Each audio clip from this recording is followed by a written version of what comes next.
Salut à tous, la place de l'audit, contrôle des risques et les relations éventuelles avec la finance. Dossier très intéressant que l'on doit à Pascal Gadea, à l'équipe Diligence. Salut Pascal.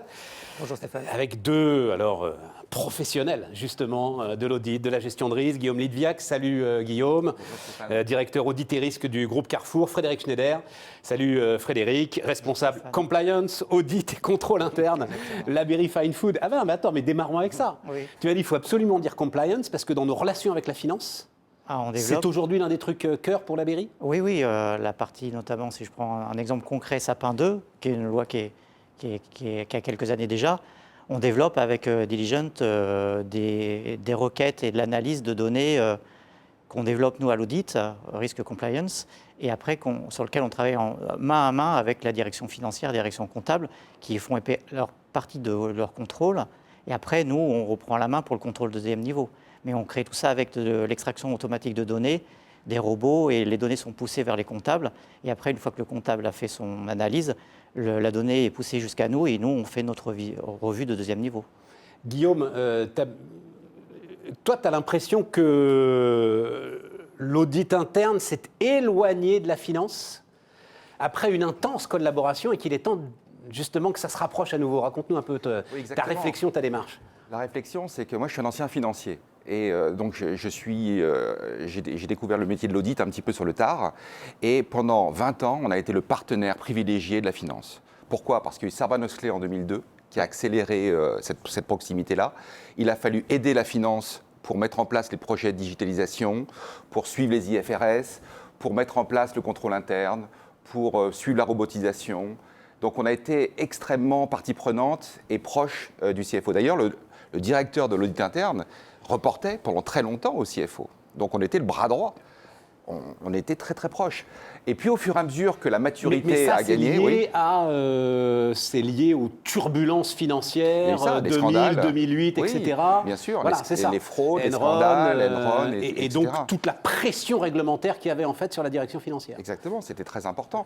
La finance est tellement transformée, elle a eu quand même un certain temps, et peut-être on en reparlera, elle a eu 10 ans, 15 ans, 20 ans pour se transformer, mais au fur et à mesure des scandales, elle a dû changer, se digitaliser et s'appuyer sur les autres parties prenantes, le contrôle interne, l'audit interne, les commissaires aux comptes pour appuyer cette transformation. Donc ça a été pendant très longtemps un binôme, on va dire, un couple très efficace au service de l'entreprise. Exactement. Et ça s'est délité alors, parce qu'à un moment, oui, la finance, elle était dans son carcan, à ce point d'ailleurs serré qu'elle s'est mise à dire on n'a plus besoin de vous, quoi.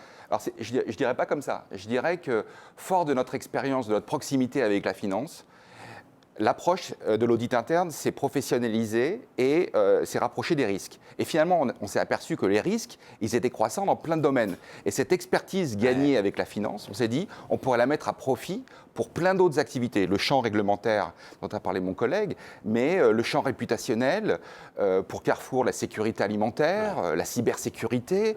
Et finalement, tous ces outils qu'on a mis en place avec la finance, on parle de digitalisation, mais les autres fonctions, les autres opérations se sont aussi digitalisées. Il a fallu les accompagner. Elles ont été très demandeurs vis-à-vis de l'audit interne. Et c'est pour ça que c'est pas que la finance... C'est vous qui l'avez un petit peu délaissé, alors. C'est vous qui... C'est une question de bande passante, comme on dit dans les entreprises. Voilà, on a commencé à être courtisé par d'autres fonctions, mais sans perdre quand même ce lien privilégié avec la finance. Alors, et tu penses qu'il faut y retourner, tu vas nous dire pourquoi, mais d'abord Pascal, c'est assez intéressant ce qu'il décrit, c'est-à-dire une profession, alors j'allais dire victime de son succès, oui malheureusement parce que les budgets n'étaient pas toujours au rendez-vous de l'ensemble de ce qu'on vous demandait, mais quand même une profession victime de son succès. Complètement. Et alors, ce qui est intéressant avec les exemples de Frédéric et Guillaume là, en fait, c'est que sur ces sujets réglementaires pour une direction financière, il faut aller maintenant sur la digitalisation complètement et je pense que la direction financière doit porter l'audit et le contrôle interne, voire être leur sponsor s'il faut. Si une direction générale ne voit pas encore l'intérêt de professionnaliser avec les technologies ces métiers-là.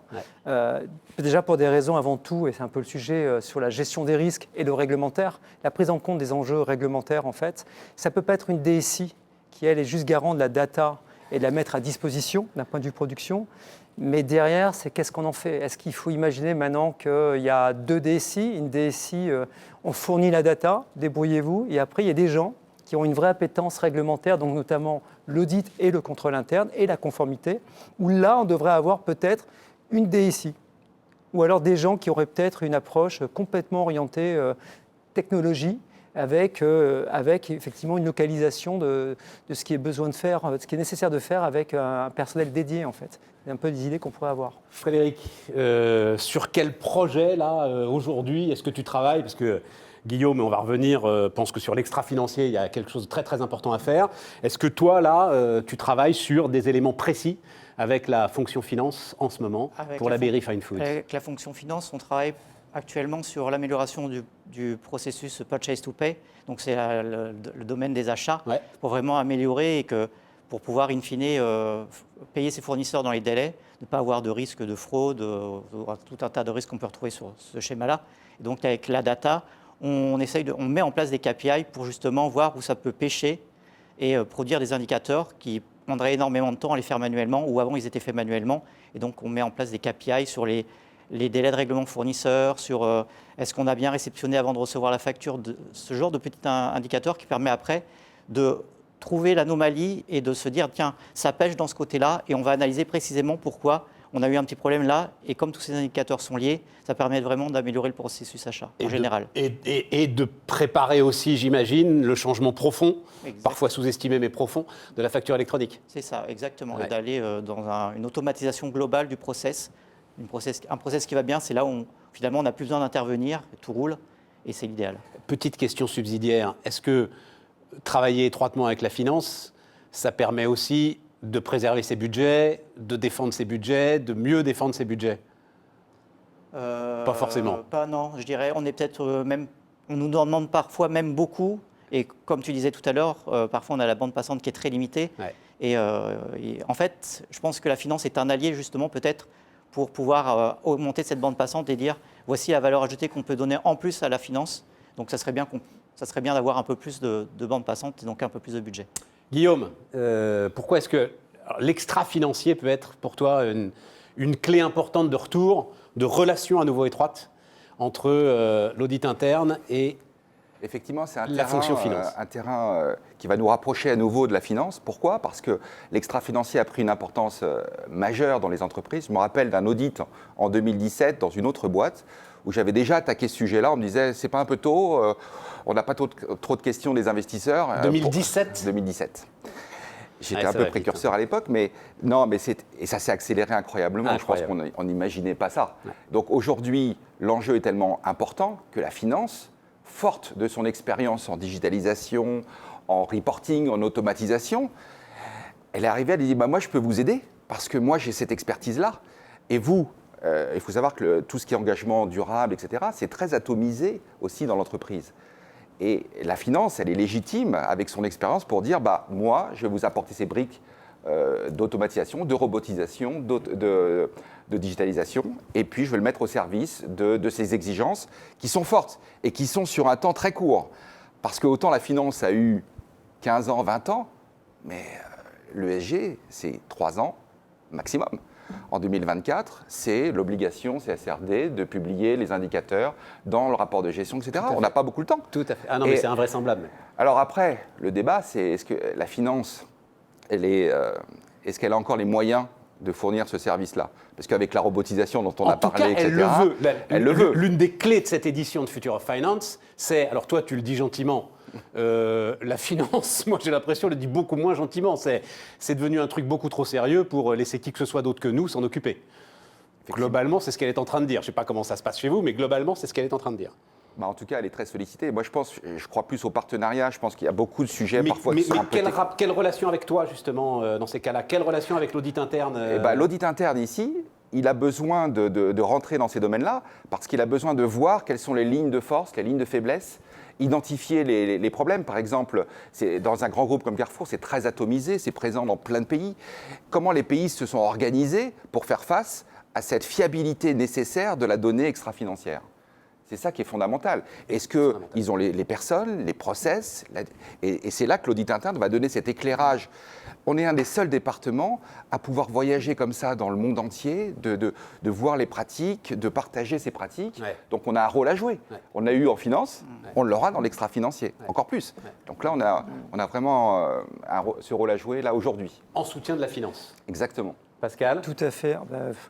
J'adhère complètement au discours. Mais est-ce que les outils et les outils de diligence évoluent justement au rythme Tout à fait. Quand même, et Guillaume a raison, assez dingue de l'accélération des exigences sur l'extra-financier. En fait, ce qu'il faut voir dans l'approche de diligence, c'est le fait de pouvoir apporter une plateforme unique et un référentiel en faisant l'acquisition de d'autres technologies avec d'autres éditeurs. Ouais. Donc c'est une croissance organique très forte depuis quelques années. Et notamment sur les aspects rapports extra-financiers, la technologie se doit d'aller communiquer, d'aller chercher l'information, quelle que soit l'origine de la donnée. En fait, une direction financière, elle doit être aussi moteur sur la partie piste d'audit et de se dire, voilà, la qualité de mes rapports vient du fait que je peux démontrer à un organisme externe, l'Agence française anticorruption par exemple, c'est Sapin 2, mais si demain il y a des organismes externes qui vont venir auditer le niveau environnemental, sociétal, gouvernemental, donc l'ESG ou la RSE de l'entreprise, c'est d'être en mesure d'assurer cette véritable piste d'audit, de dire voilà, on a pris des photographies, on a croisé ces photographies dans l'entreprise, et puis on a comme ça les résultats qui font que ce qu'on vous propose là, ça a une forte valeur. Donc ce n'est pas laisser ce débat au sein des DSI uniquement, mais actuellement la technologie elle est là pour dire je vais traiter la volumétrie, je vais couvrir quasiment tous les formats de données possibles, croiser l'information, couvrir les 3 différents niveaux de scope que l'on demande pour ces rapports extra-financiers. Et surtout, si les directions financières ont une vraie volonté d'être dans un impact, d'être un Chief Impact Officer quelque part. Il y en a. Commence à en avoir, oui. Chief Impact Officer, absolument. Être un Impact Officer, c'est apporter de la valeur que n'a pas encore l'entreprise. Donc il faut quand même porter le mot en soi, sur ses épaules avec son équipe, et donc apporter des choses nouvelles. La technologie est là pour ça. Un point, parce que justement, comme tu l'as dit, comme vous l'avez dit, les données sur l'extra-financier sont absolument partout, viennent de partout. Ouais. Et donc, il y a un sujet, évidemment, sur la qualité de cette donnée, l'authenticité de cette donnée. Et c'est là aussi où, toi, ta conviction, c'est que les risques, l'audit interne, ils ont une culture de cette qualité, de cette authenticité. Exactement. Et en plus, l'audit, le contrôle interne et même les gens de la conformité, dans l'exemple de Frédéric, effectivement, c'est de pouvoir dire là, ça ne va pas. Là, il y a un vrai sujet. Parce que si on continue comme ça, avec cette qualité de données, on va dans un mur, le niveau de risque, on n'est pas sûr de l'apprécier de manière correcte, on n'a aucune garantie sur la piste d'audit. Et puis surtout, c'est l'introduction de la notion de coût de la non-qualité. C'est que si derrière, on continue comme ça, qu'est-ce que ça coûte à l'entreprise ? Surtout pour les investisseurs derrière, sur lesquels on doit monter des rapports qui tiennent la route. Frédéric ? J'adhère totalement à ce que dit Pascal. Hein. Et on est sollicité beaucoup aussi par donc, la direction développement durable, RSE, parce qu'on connaît les process de par les audits qu'on a pu effectuer et on sait comment se construit la data et on est là comme un garde-fou aussi pour que la data soit carrée avec une méthodologie conforme comme un audit et que chacun ne mette pas un peu sa définition derrière un indicateur extra-financier, parce que le risque, c'est que chacun mette un peu sa définition derrière. Exactement. Donc on est là pour cadrer le sujet et dire, ah non, là, il faut remettre un peu de méthodologie là-dessus, et on connaît nos métiers, on applique un peu les métiers de l'audit dans ces domaines qui sont un peu nouveaux pour beaucoup de personnes. Guillaume, en conclusion ? Non, mais on voit aussi qu'à travers certaines obligations obligataires indexées sur des indices RSE, cette proximité qui va exister de plus en plus entre la finance et l'extra-financier. Mais je rejoins effectivement l'importance de fixer un cadre.